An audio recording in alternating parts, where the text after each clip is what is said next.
We had already started this section last time. In fact, we had done what this Madonna had to narrate to Savitri. But then we'll just quickly see a couple of significant phrases which I come here into introduction. Important phrases. Ascending still the spirit's upward route. Upward is within. At upward, in the inner countries, upward. She came into a high and happy space, a white tower of vision whence all could be seen. So you can imagine how she is riding on a tall, she is seeing everything from the tall tower, and all was centered in a single view, as when by distance separations grow one, and a harmony is made of hues at war. So when you see each color separately, then you see that they are kind of mispatches. This color does not match with this, with that you see. When you see individually, but when you see from a distance, all the colors, they kind of merge into each other and produce a very beautiful, harmonious scenery picture, you see. And a harmony is made of hues at war, black, red, white. See, if you see individually, they cannot jar you separately. But when you see from a distance, they kind of merge and produce a harmony. The wind was still and fragrance packed the air. A very sweet line, you see. The wind was still and fragrance packed the air. Very sweet line and perfectly iambic line. The wind was still and fragrance packed the air. The beat is rhythmic, absolutely. There was a carol of birds and murmur of bees. So, well, he uses for the bees he uses the word murmur. Normally we say buzz. Bees, you see. Murmur of bees. And all that is common and natural and sweet, yet intimately divine to heart and soul. So she is already in the proximity of the soul. This is basically, I will say, more a psychic atmosphere than spiritual. This whole wind was stilled and fragrance back there, carol of birds, murmur of bees, common, natural, sweet. These are psychic qualities. So she is really climbing upon the psychic quality, yet intimately divine, therefore to heart and soul. In nearness thrilled of the spirit to its source, and deepest things seemed obvious, close and true. So you get that kind of an intimacy and association and oneness with them. Here, living center of that vision of peace. This is one of the most powerful phrases. That is why I wanted to come back to this beginning. Vision of peace. You see the whole atmosphere full of peace. It's a very unique kind of a phrase. Vision associated, peace associated with vision. You don't feel perceive, but you see the whole thing, you see. Actually what happens is, at that point, all the senses, all the cognitive faculties kind of become one. I can also say sound of peace. I can say vision of peace. I can say taste of peace. I can say perfume of peace. I can say touch of peace. You see, all the faculties become one. That is the beauty of poetry, the vision of peace. A woman sat in clear, and it is a very, very unique phrase, vision of peace. You see. A woman sat, but of course here, as I said just now, vision is representative of all our cognitive faculties. A woman sat in clear and crystal light. Heaven had unveiled its luster in her eyes. So you can imagine how great that lady must be. Now, why he has used vision of peace?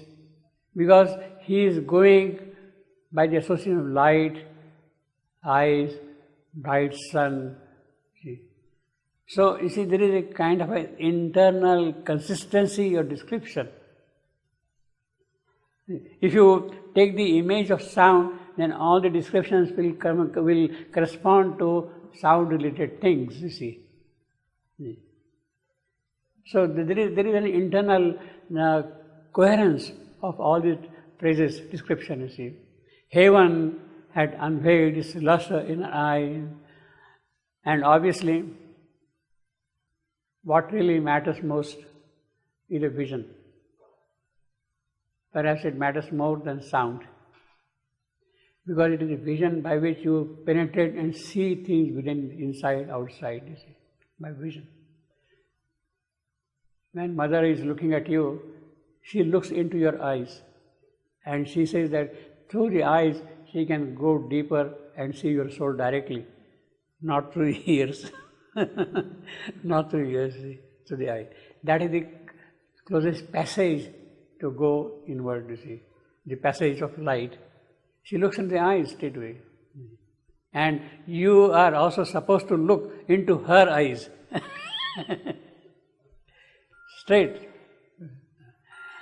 Her feet were moonbeam, her face was a bright sun. Her smile could persuade a dead, lacerated heart to live again and feel the hands of calm. Her feet were moonbeam, her face was a bright sun. Now you can imagine how lustrous, how beautiful, how powerful, how bright that woman must be.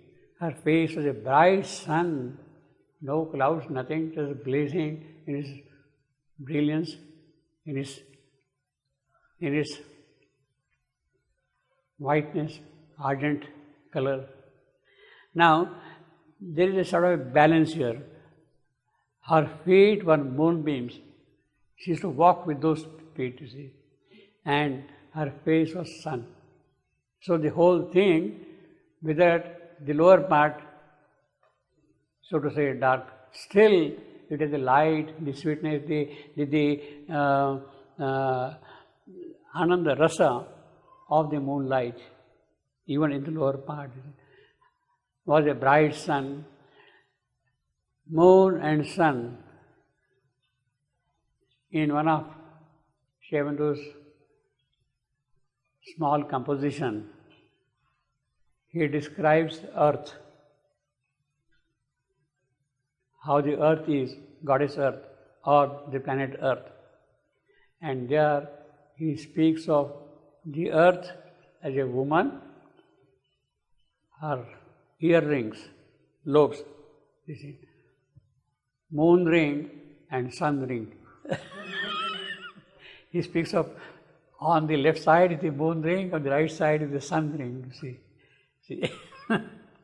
So that is the kind of thing, moonbeam and sun. You see, he is described now here, top to bottom, you see, from feet to the face up, you see. The whole picture of it. That earth, let me read that, it's a very beautiful line, beautiful poem, short one, only 4 lines, and Sri Aurobindo was trying this as a kind of a metrical experiment when he wrote these 4 lines. Oh, but fair was her face. Her stands for earth. Oh, but fair was her face, as she lolled in her green tinted robe. She is wearing all these green trees and flowers and all that. She is wearing that robe and moving all around. Oh, but fair was her face, as she lolled in her green tinted robes, emerald trees, sapphire seas, oceans, emerald trees, sapphire sea, sun ring and moon ring that glittered and hung in each lobe. Sun ring and moon ring that glittered and hung. So it must be really big rings, you see. Yeah. Sun ring and moon ring that glittered and hung in each lobe. See. Lobe, this part. So that's why you pierce the ear and then put it. So here we have got, see, very slightly. Now you can see the quality of the poetry also. This is what I'm trying to say. This description is basically lyrical. Sun ring and moon ring is lyrical. But this description, her feet were moonbeams, her face was a bright sun, is not lyrical. It is epic. It is epic, you see. There is a difference between the two, you see. The poetic quality is different. The description, the content may be the same, but the language, the rhythm, the movement is of a different quality altogether, you see. Sun ring and moon ring that glittered and hung in her each lobe, you see. Glittered and hung in her each lobe. This is a lyrical description, you see. Whereas here, her feet were moonbeams, her face was a bright sun, kind of goes on narrative like that, you see. The sun is right. Huh? Right. Sun is self with the ring. Yes, but right. On the right. On the right here. Oh, right, yeah. Well, I will put right. Sun. Sun. And here moon. Yeah. Well, I mean, the poem starts with sun ring and moon ring. So, sun ring and moon ring. That glittered. So you can see the whole orb itself is a ring and it is hung. So you can imagine, you can draw a painting, like a painting of it, you see. Sun ring and moon ring that glittered and hung in her each lobe. But basically, I will say from a spiritual point of view, this phrase, vision of peace, is something which is never presented by any spiritual description in the entire spiritual history. That it can be a vision of peace. You had a statue of Buddha emanating peace. The whole place is full of, but you don't see the vision of peace there. You feel peace there around that thing. The vision of peace is something very concrete, more concrete than the perception of peace, the feeling of peace, the touch of peace. So when you see in the cave, huge big statue of Buddha, the whole cave is practically empty, absolutely. In fact, what we have got in Ajanta caves, huge statue, the whole hall is practically empty, but you really feel peace there. There's no doubt about that. The face, everything is so made that it radiates peace.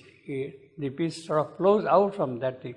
So the experience there is the experience of feeling, of touch. You feel your body, your physical feels the peace. You don't see the peace there. You don't see the peace there, you see. So this vision of peace was something which I thought we should really try to acquire. And then of course we saw that few forms, few forms of God, how they floated and came around. Last time we saw that, you see. Freedom, valor, martyr, courage, prophet, seer, beauty, truth, riches, eternity, infinity. So these are the forms, figures, personalities, deities, gods, beings, basically. I'll not say gods, beings, forms. Now, she was concluding her speech, her presentation, her narration with these 3 lines. Then love shall at last unwounded tread earth's soil. Man's mind shall admit the sovereignty of truth, and body bear the immense descent of God. Very futuristic, very powerful lines here. He said, then shall love tread earth's soil unwounded. When all that is done, I shall save earth if earth consents to be saved. Then thou shalt walk here unwounded. As long as earth does not offer that cooperation, that collaboration, that consent, does not give that consent, love walks here wounded, deformed. It becomes vital. But this is goddess of love, who cannot come here. As I told you many times earlier, around 1946-47, the mother of love wanted to descend on the earth. She was very keen. She would have almost come down also. But she found that the earth is not ready to receive her. Had she come there in 1946, she would have walked with wounded feet. She would have walked with wounded feet, you see. So, the entire focus of yogic pursuit was to see that earth's soil becomes ready for her to come and walk. Earth's soil becomes ready. And Shri yoga started becoming more and more focused on that aspect. She wants to come, but we are not ready here to receive her. And that preparation is possible. She will come and walk on the earth's soil without getting wounded only when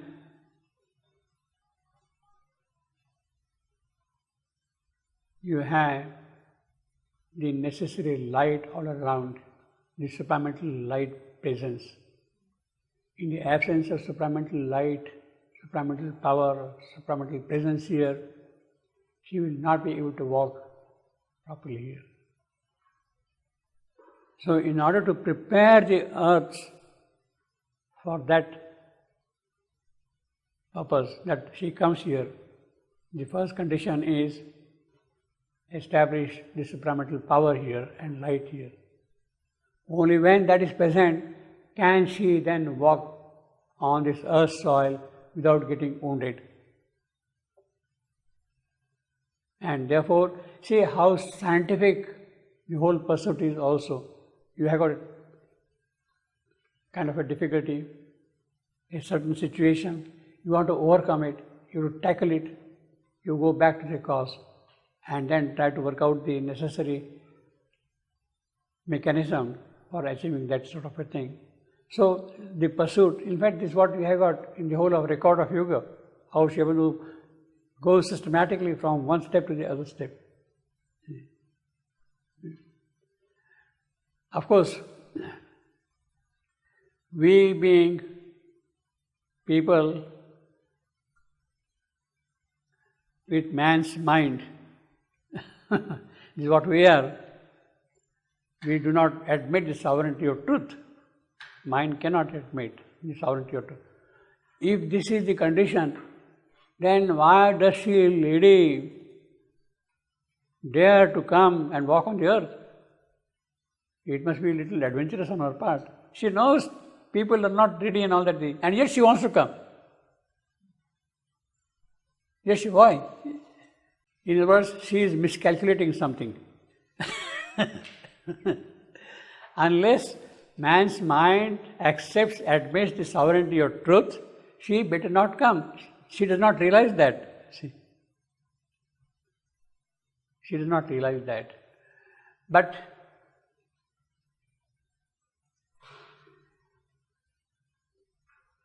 there is the aspect of love. Love does not count on what you are, whether you are prepared or you are not prepared, whether you are ready or you are not ready. It's love. It's love. It does not count. Grace, it is not that you deserve grace. If you deserve grace, then it is not grace. If you deserve grace, then it's not grace. See, I mean, if you are foolish, if you are stupid, and if grace comes, then that is real grace, you see. That is what love is. That is what love is, you see. She is not counting on those things. But then the practical situations happen. She wants to come just for the sake of love. That's all. You see. And therefore, the whole strategy had to be changed in view of that, you see. And ultimately, body bear the immense descent.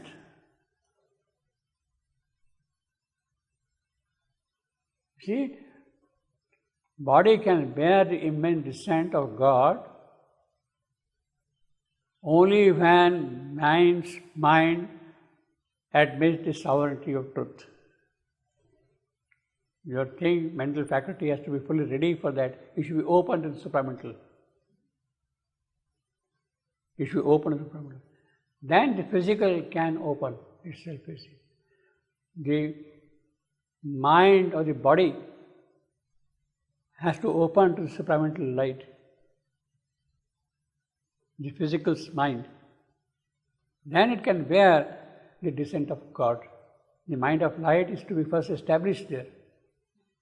Then other things can happen here. Now, body bear the immense descent of God. Obviously, these lines were written around that time, 1946, 47, 46. This whole canto rather, you see. So you can see the yogic implications of these statements here. He is already talking of body bearing the immense descent of God. Now, obviously, the descent of God had taken place in the body, in the physical of Sri Aurobindo, long before this, long before 1946, long before this mother of love wanted to come in 38, August 1938. You can say roughly in the first week of August 1938,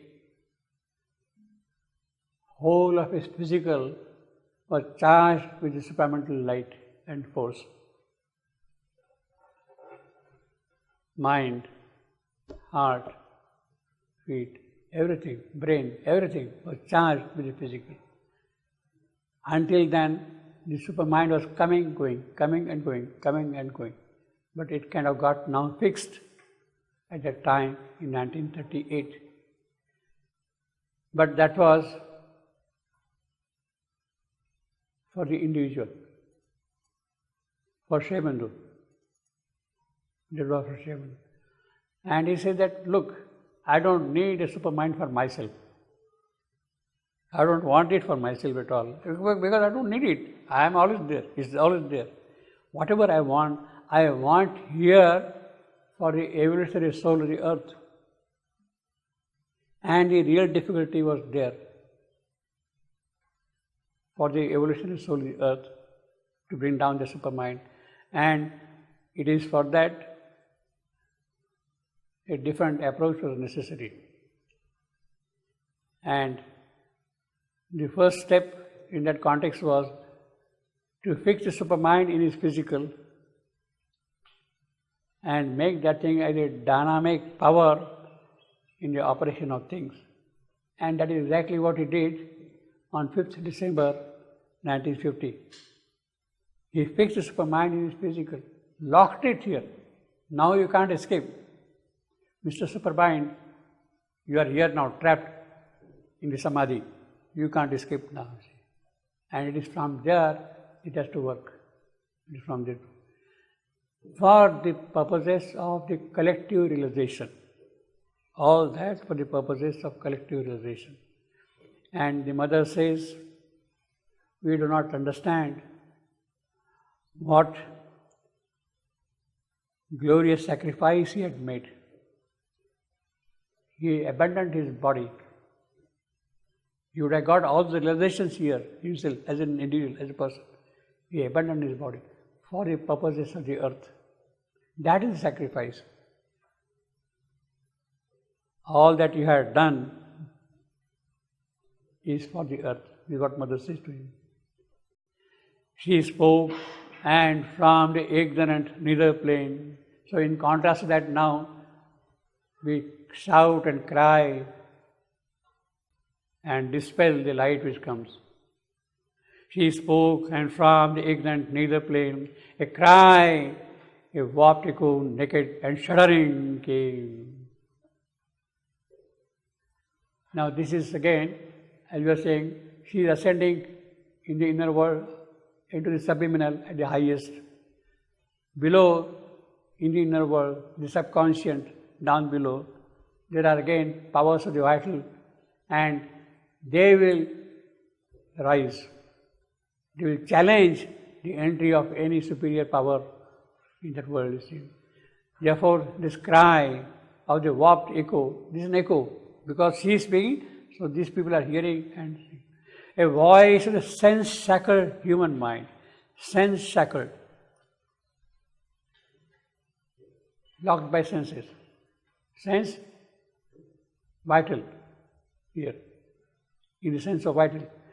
So our mind is governed by the vital instincts, vital prejudices, vital desires, wants, jealousies, everything like that. It is locked. In fact, that is what we normally do. We know that by mind, we should do this, we should do this, we should do this. But in practice, we don't do that because our vital comes and intervenes. It starts arguing and then it dissuades away from others. It happens constantly. A voice with a sense-shackled human mind carried its proud complaint of godlike power, hedged by the limits of a mortal storm, bound the chains of earthly ignorance. So sense-shackled human mind is chained. Now, chained, well, Prometheus, we have seen how we are chained, rock, tied to the rock and all that, you see. So it is that mind now. In fact, the whole description is kind of presentation of Prometheus.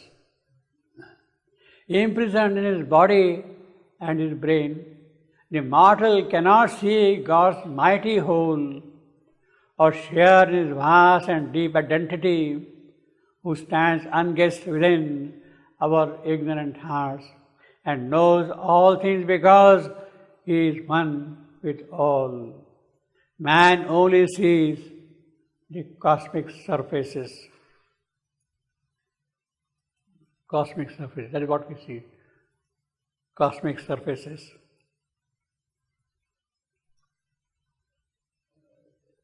In good old days, almost some 80-90 years ago, there was a very popular book by one of the most famous physicists, Sir James Jeans. I don't know if you heard of him now, Sir James Jeans. And the title of his book is The Mysterious World. He's talking about the astronomy and all the planets and all these objects in the sky and all that thing, about the mysterious world, the mysterious universe. When this book came up in the course of their colloquies, Sri Aurobindo and his disciples in the evening after the accident in 1940-41, Sri Aurobindo made a remark that, but after all, Sir James Jeans is scratching on the surface of the soil, surface of the earth. He is not able to penetrate below the surface of the cosmic surfaces, all that thing. What is there behind, he has no idea of that thing. In fact, he gives a very peculiar example.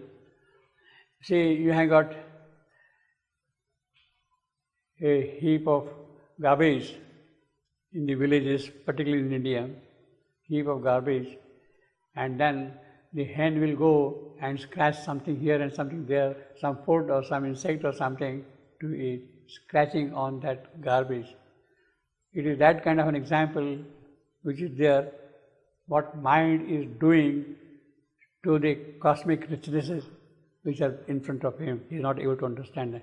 Cosmic, man only sees the cosmic surfaces, then wondering what may lie hid from the sun. A little way he delves to depths below. So all the findings of science are actually just going maybe a couple of millimeters below the surface, not more than that, not more than a few millimeters below the surface. See, you must be aware of the most popular theory of this creation, universe, astronomy, the Big Bang theory, how from a singularity the whole cosmos came into existence and how the expanding.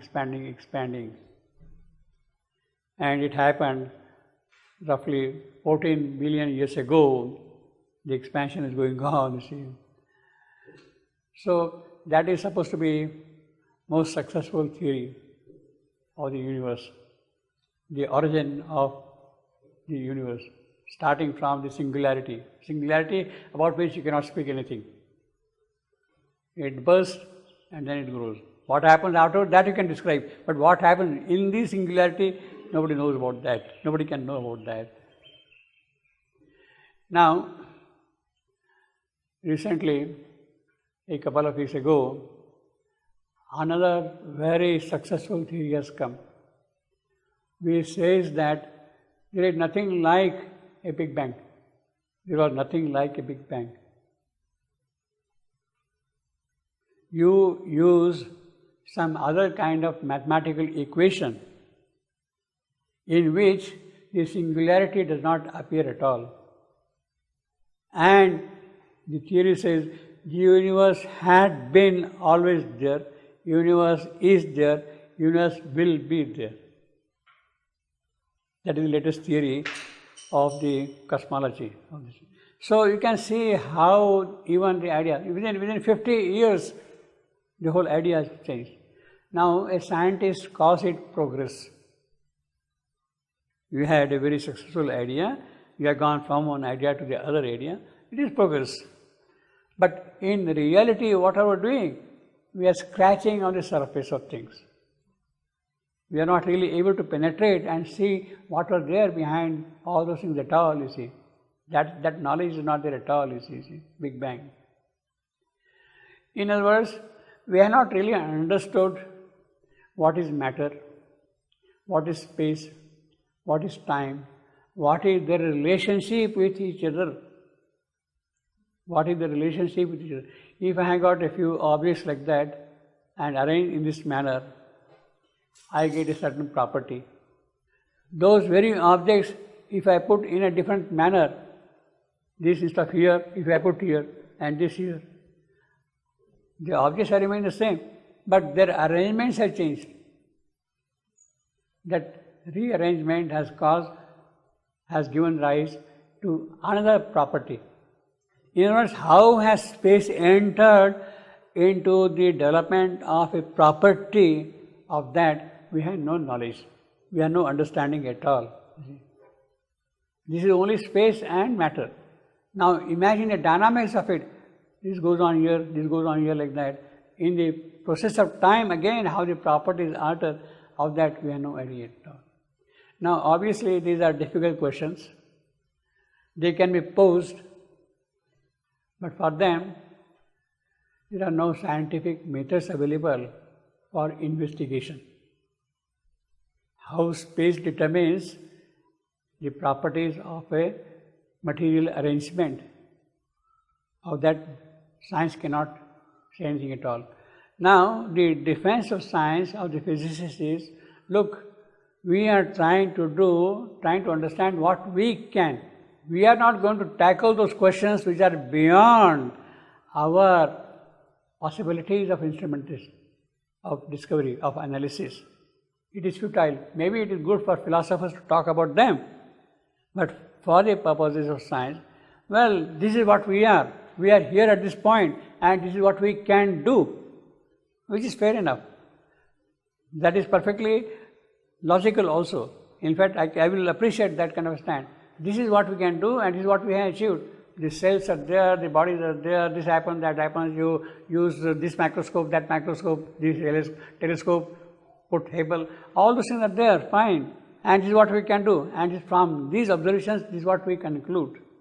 So up to that extent, if science remains restricted to that limitation, to that understanding, to that formulation, it is its merit. It's a good thing. But when it tries to go beyond that, outside its domain, then you are causing havoc. You are no more a scientist. When Stephen Hawking, he is one of the most famous cosmologists, mathematician, Stephen Hawking, when he says, what place for God in this creation? My theory is there, it describes everything beautifully, it goes like this, it happens like this, etc. I don't need God to come here and tell me what is going to happen here. Now, that kind of a statement is a non-scientific statement, which, strictly speaking, a scientist should not make. He says, this is what I can do, I will do, I present this. That's all. Beyond that, what happens here is not my concern. Sorry, I cannot tell you at all, you see. I am limited, this is my domain. Which is perfectly all right. But the moment he starts saying, what place for God, he is going out of his realm of knowledge. But after he believed in God. He doesn't. His book is popular, it has been published in 20 languages, it has sold in millions of copies. In which year? That was about almost 30 years ago. Yeah. Yeah. But Now maybe, but it means that nobody will believe him. No, it means that nobody will believe his theories. See, the point is, in fact, that way, let me tell you, what you are saying is very valid. Whether he believes or not, as a scientist, it doesn't concern me. Today he believes, tomorrow he does not believe. It doesn't matter, it doesn't concern me at all. In what way should it concern us? In that sense, I would say Newton was more coherent in his logic. He wrote 17 volumes of philosophy as theologians. Out of that, only 2 are devoted to physics. Out of those 71. The rest is all religion, philosophy, theology, and things like that, you see. But when he came to physics, he did not bring God or anybody else there. He has made a certain framework, he is remaining strictly in that framework. And seeing the completeness, the logical conclusions which can be derived from those formulations. He does not go beyond that at all. So that way, he had that kind of a development which told him, look, this is what you are doing, remain strictly in that. In 17th century, at the time of Newton, these 2 books, when they came out, physics book, Optics and Mechanics, Principles of Mathematica Physica and Optics, when these books came out in 1687, I think, about that time, he would have faced greatly the fate of Galileo. Because there is no God there. And the theologians, the Christian atmosphere was so strong in those days that he would have faced the fate of Galileo at that time, Newton. In a way, therefore, to keep those people aside, he wrote others 15 volumes for the theologists. So he was a very practical man in that sense, very shrewd also you can say in that sense. See, there is a very famous situation in physics. He gives a certain law, what is called the law of gravity, that there is a force of attraction between two objects which is proportional to the mass of each object and inversely proportional to the square of the distance separating them. This object is here, this object is here. If you take it away further, the force weakens. It becomes still weaker. It becomes still weaker. If you reduce this one, the force becomes weaker. So that is the law he has given, the law of gravity. And the entire Newtonian physics of universe is based on that, which got changed in 1915 by Einstein, which is a different story. But when people in that year, 1667, they started arguing with Newton. The sun is there, earth is there. The force of attraction between the sun and the earth is proportional to the mass of the sun and mass of the earth, and inversely proportional to the square of the distance between the sun and the moon, sun and the earth. Now, people started arguing with him, look, sun is here, earth is here. How does this object act where it is not?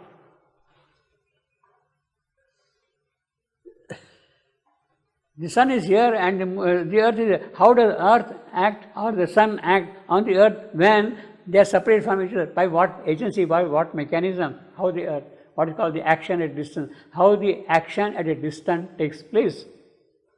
And Newton says, I am sorry, I have no answer for that. For my purposes, for the purposes of physics, it is sufficient to give this law. And on that basis, I can work out all my physics. How the earth acts on the sun and vice versa, I am not in a position to tell you. So people argued very severely in those days, and Newton's defense was, I frame no hypothesis about this. Hypothesis non-fingo. I frame no hypothesis about this one. For my purposes, it's a practical view, it works, let me proceed. Now, obviously, the law of gravity as a mathematical formulation has worked even today also, in spite of Einstein's theory of relativity. All your rockets, the satellites which are sending out, they are entirely based on Newton's physics. They are working precisely. You send a rocket, it goes, lands on the moon, etc., etc. It does all that is required exactly on the basis of Newton's laws. It works. It does not work on the cosmic dimension, it's a different story. But Newton at that time was not looking for them also, see. So,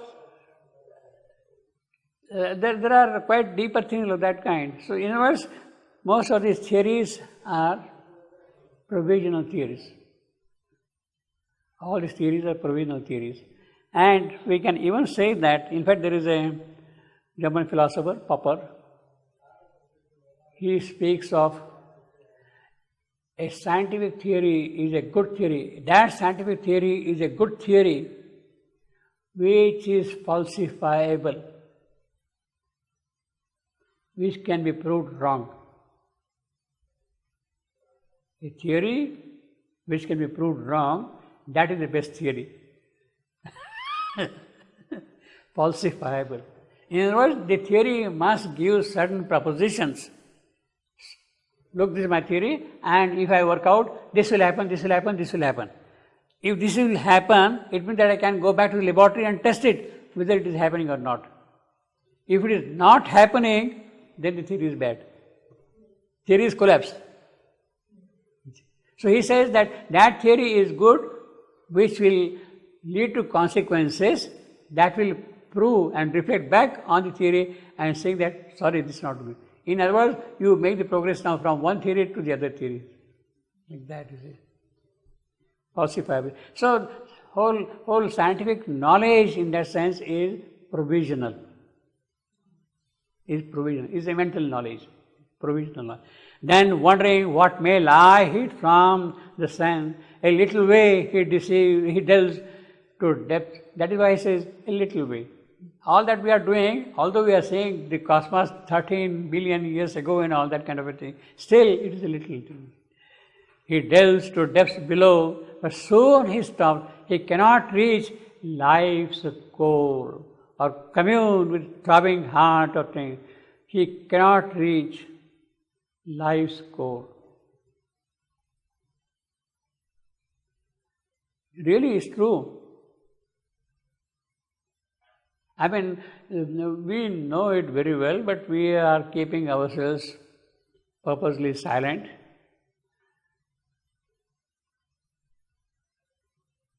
If life has come out of the arrangement of matter, then why does life die? What is the cause of death of life? That we don't know. We are no. See, water remains water indefinitely. It does not change. But life dies.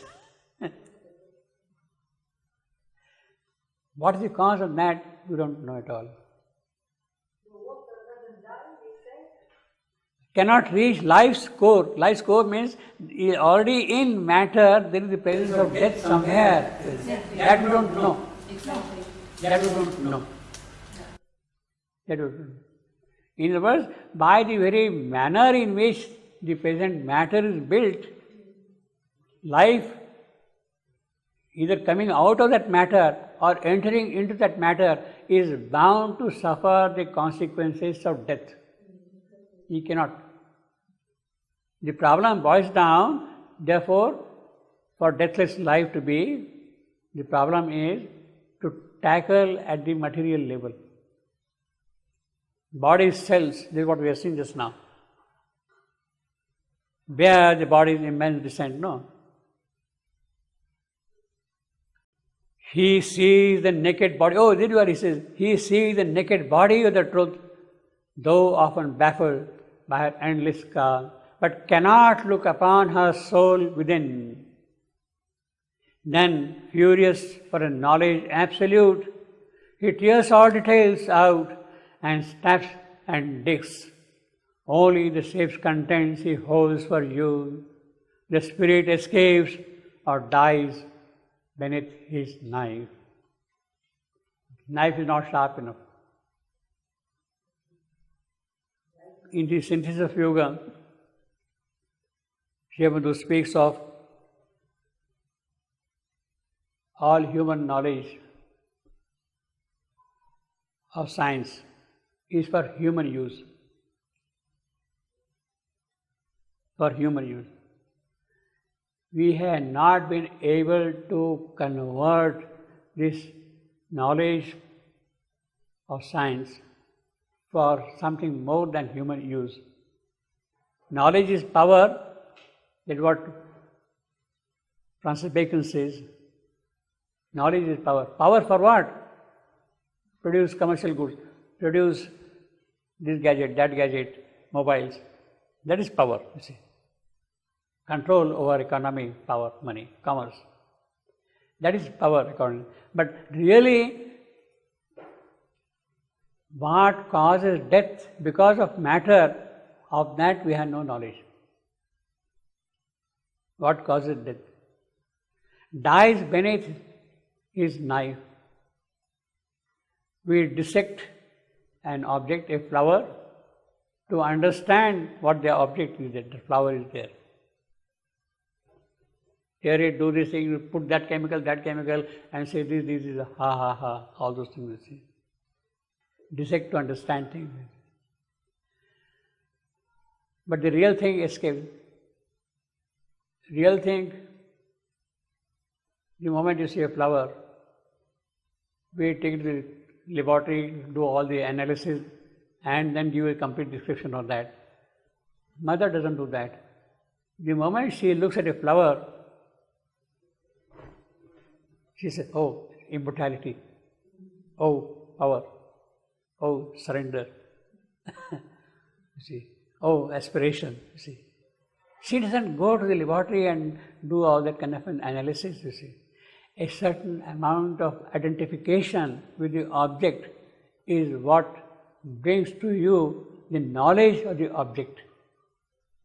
Not by cutting and dissecting, by remaining away from the object, but by identifying yourself with the object gives you that knowledge.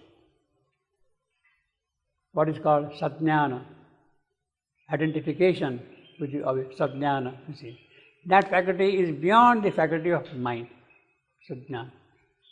When that satjnana opens out, then you know, yes, this tree has this property, this grass has this property, and I can use this way, that way. In fact, that is how the ancient rishis discovered the Ayurveda system. Ayurveda system was discovered that way, by identifying yourself. In Takshashila, a student, he had completed his studies and he could go out now and practice medicine.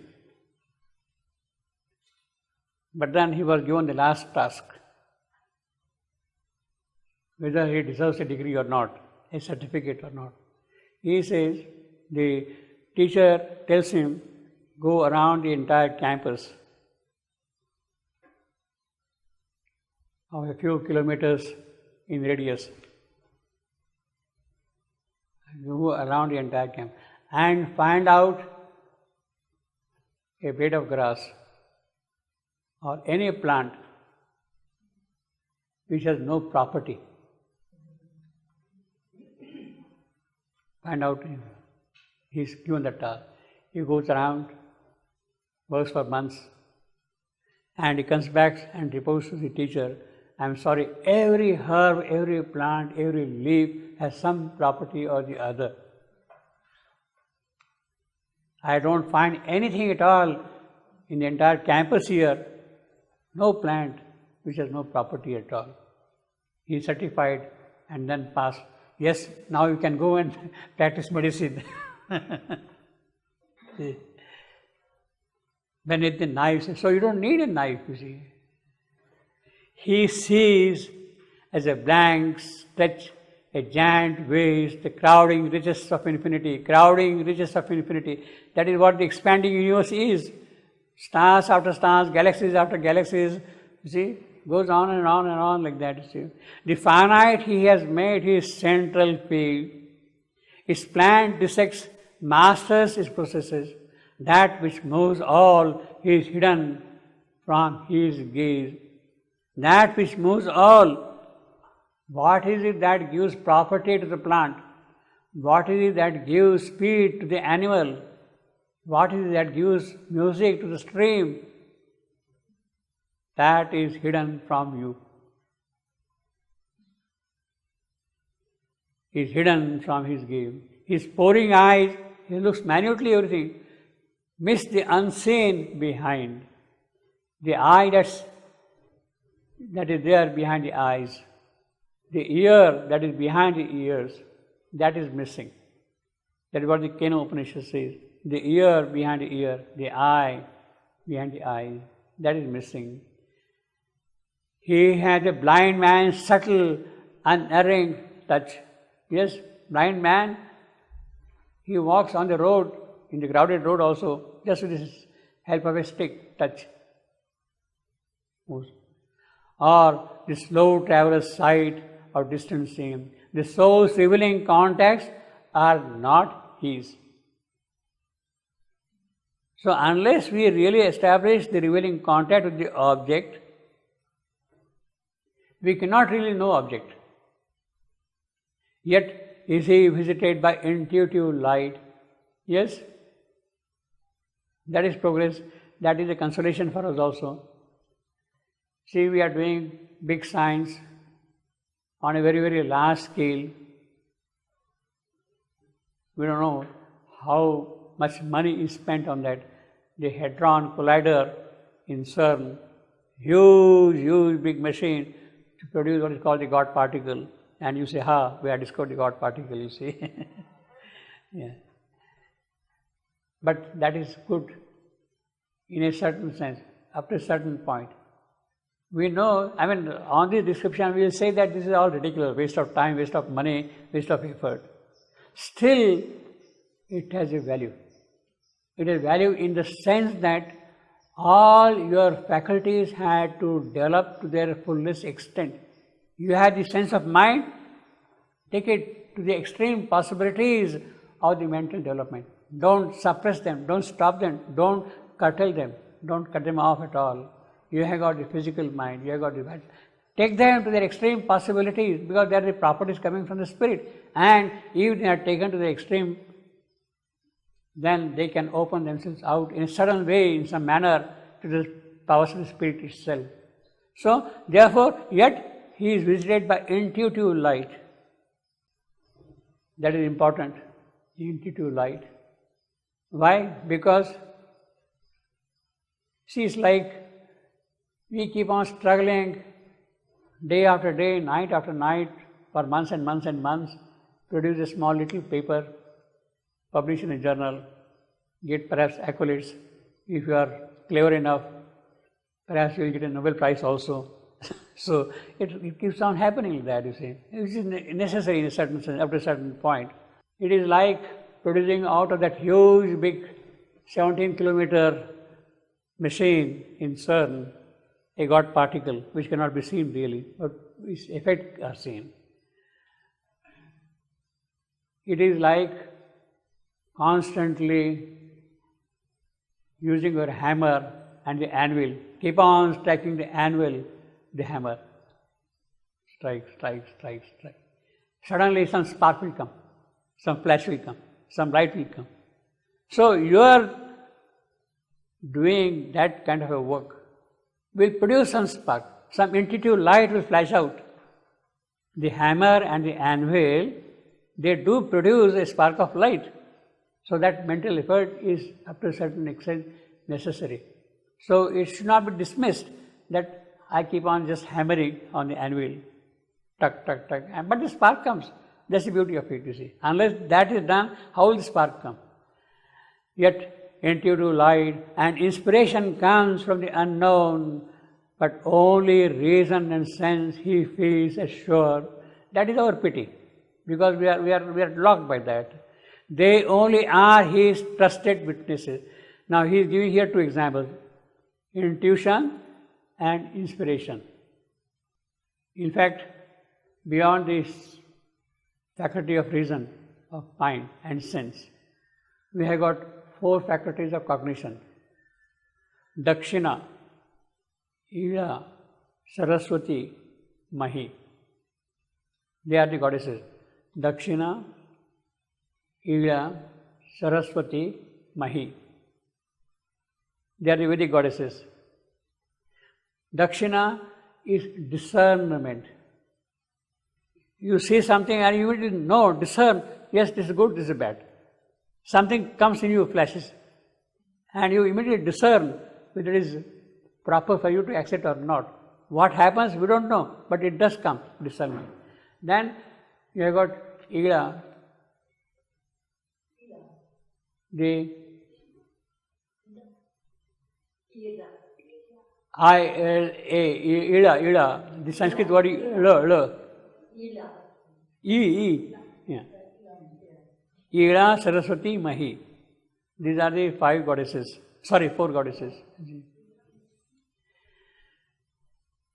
This is the power of truth audition, truth vision, and revelation. And truth audition, you hear the sounds of truth. That is Saraswati, inspiration. You see truth visions of things, light. That is Ila. Mahi, who see directly the revelation, revealed light, revealed truth. So these are the goddesses which open out when you go beyond reason and sense. In fact, these were the four goddesses Shivandu saw in the very early stage, in 1910, before his yogic journey began, so to say. He was in jail, he used to come and visit him, these goddesses, and tell him this. That is how, through them, he really, so to say, understood what the Veda is, the Rig Veda. The secret of the Veda was revealed to him by them. In the very beginning of his yogic life, 1910, about that time.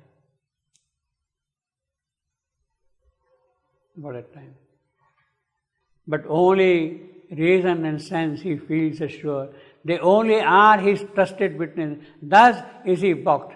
Balked, prevented. He is not able to proceed further. Why? Thus means because his trusted friends are reason and sense.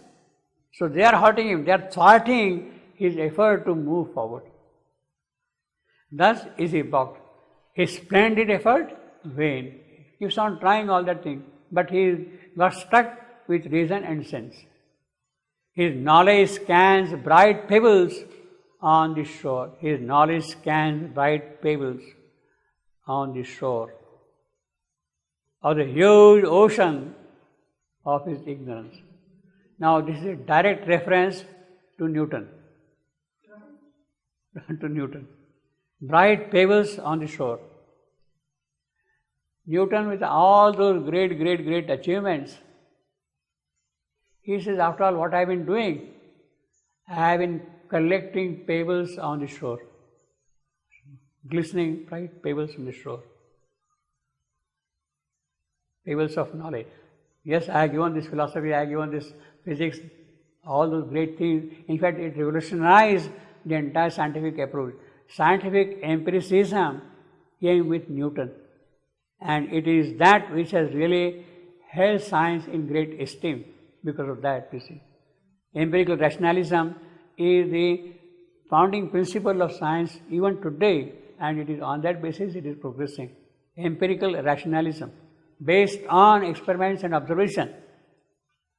Thought, reason, based on experiment and observation. It is on that the whole thing is progressing. And with all that, what does it say? Look, I have been simply collecting a few pebbles here and there. I don't know, I think I got a quotation of it, but maybe you can see. Oh yeah, it's there. He says, I was like a boy playing on the seashore and diverting myself now and then, finding a smoother pebble or a prettier shell on the sea, prettier shell than ordinary.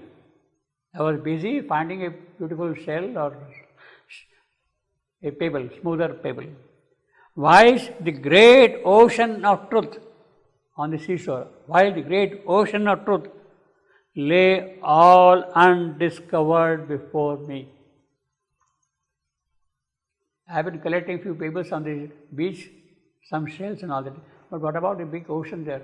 Sorry, I had no knowledge of that.